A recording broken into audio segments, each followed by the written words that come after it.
Checking in with the Liberty Flames basketball team, and we're joined now by head coach Dale Layer. Flames have their first official team practice here.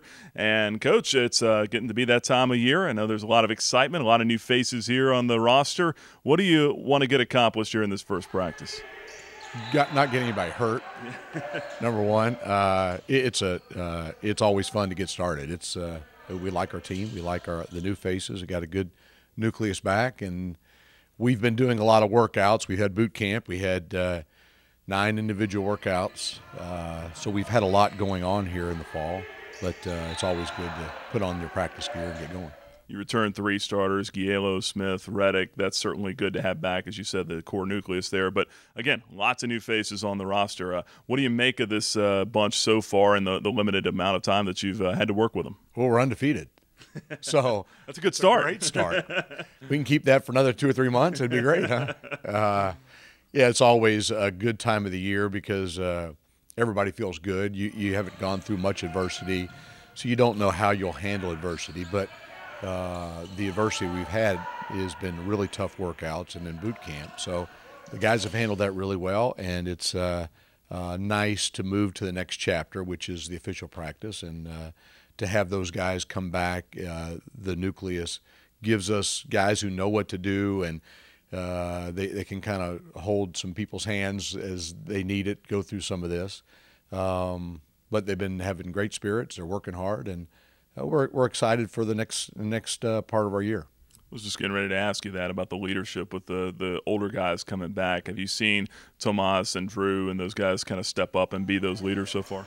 Yeah, it's been kind of cool to see. Tomas and Drew and Joe all have stepped up in certain ways. Ethan and Ryan Kimwright, the other 2 guys back, also have been leaders to their credit.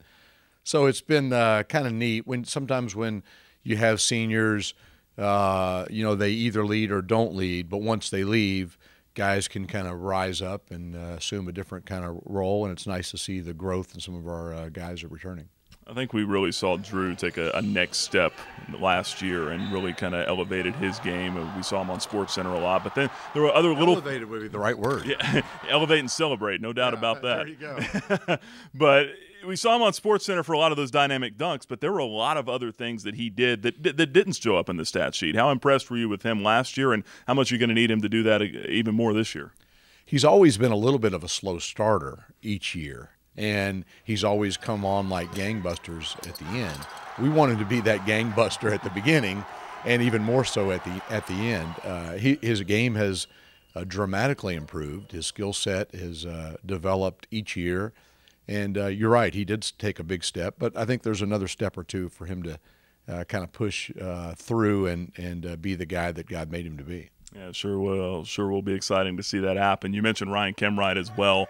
After redshirting a year, how much of a role do you foresee him playing this year? He's going to help us. He can shoot it. He can defend. He's tough. He's a verbal leader. So we haven't had a practice yet, so it's hard to identify and characterize everybody's role and what they're going to be like, how they interact with the team. But we've got some really good parts. Ryan would be one that I think should be able to help us. And lastly, a couple of newcomers that the folks can look out for this year. There's a lot of them. So to boil it down to a couple, I'm not sure. James Johnson, a transfer from San Diego State, is going to give us a force in the middle. David Ando's a junior college transfer that's going to help us immensely. The guys that else that come to mind would be AC is a guy that gives us great perimeter length.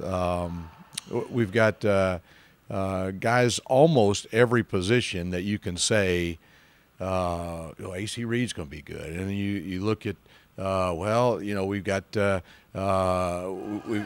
Evan Maxwell who's coming at the center spot. You don't know what guys will really emerge, what guys will grow up, what guys will shrink from the pressure, what guys will thrive in the pressure. But we've got, I think, 12, 14 guys that all of whom, any of which, could step up and contribute to our team.